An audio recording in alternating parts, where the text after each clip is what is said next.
Today we'll be going over the so-called Sukokomon team comp rotation. This is one of the longer videos in the rotation guide series.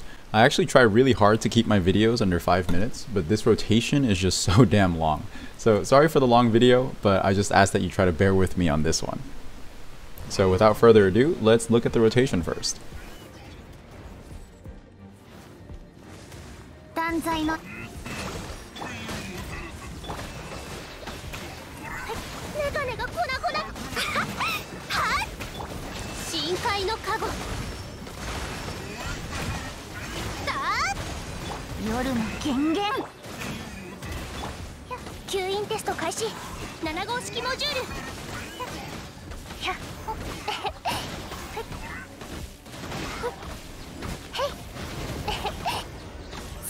The rotation restarts when Fischl's skill comes back off of cooldown.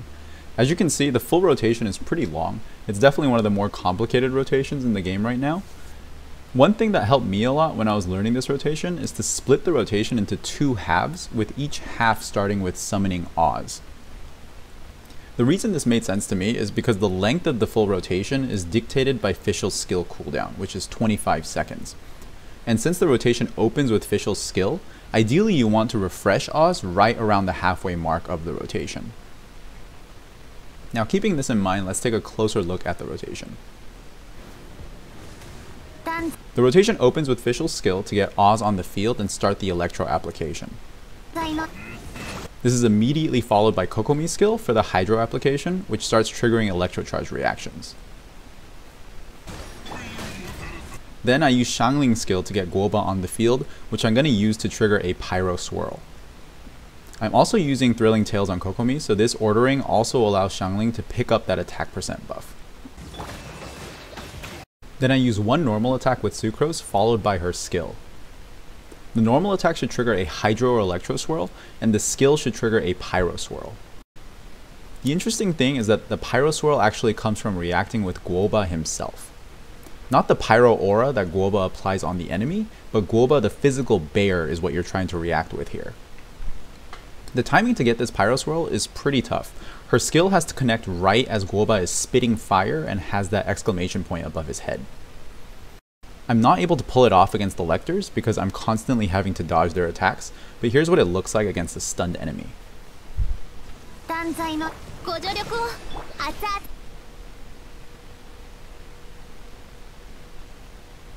The normal attack triggers a Hydro Swirl, and then the skill triggers a Pyro Swirl. The Pyro Swirl reduces the enemy's Pyro Res, which translates to a pretty significant damage boost for Xiangling. So even though it's pretty difficult, you should really try to land this as consistently as you can.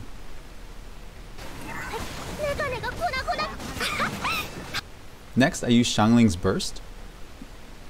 She still has the Thrilling Tales buff from Kokomi, so the burst is going to snapshot that along with any other buffs that you might have built into the team. Then I use Kokomi's burst followed by 2 full strings of her normal attack combo. You can also use a 2 normal 1 charge combo if you want more Hydro application, but I use mostly normal attacks here because I need the stamina for dodging.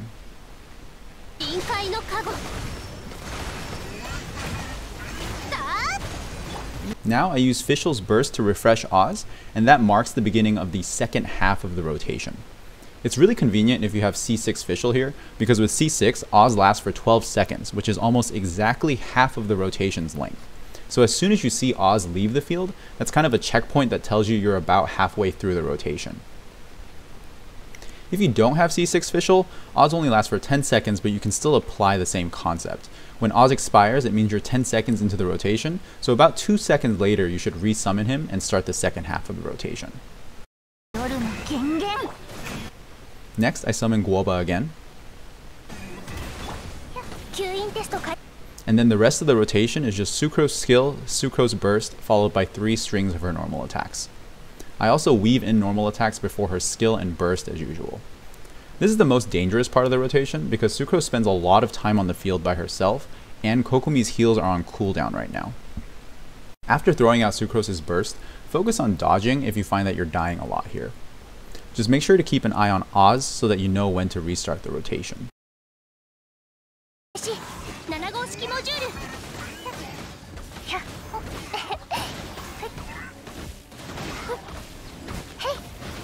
restart the rotation with Fischl's skill, Kokomi's skill, Xiangling's skill, Suko's normal into skill, Xiangling burst, Kokomi burst into 2 normal attack strings, into the second half of the rotation with Fischl's burst, Xiangling's skill, Suko's normal skill, Suko's normal burst, and then 3 normal attack strings.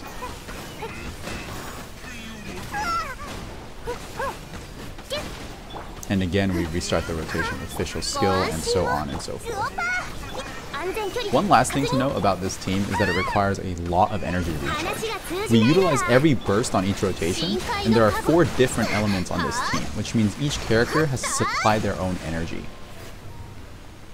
The ER thresholds I would try to hit are 120 on Fischl and 200 on everyone else. I also recommend using at least 1 Favonius weapon on either Fischl or Xiangling. Getting those extra particles from the Favonius effect is going to help a lot with charging up all of the bursts. That's all I have to share for this video. The infographic version is in the video description, and as always, thank you so much for watching.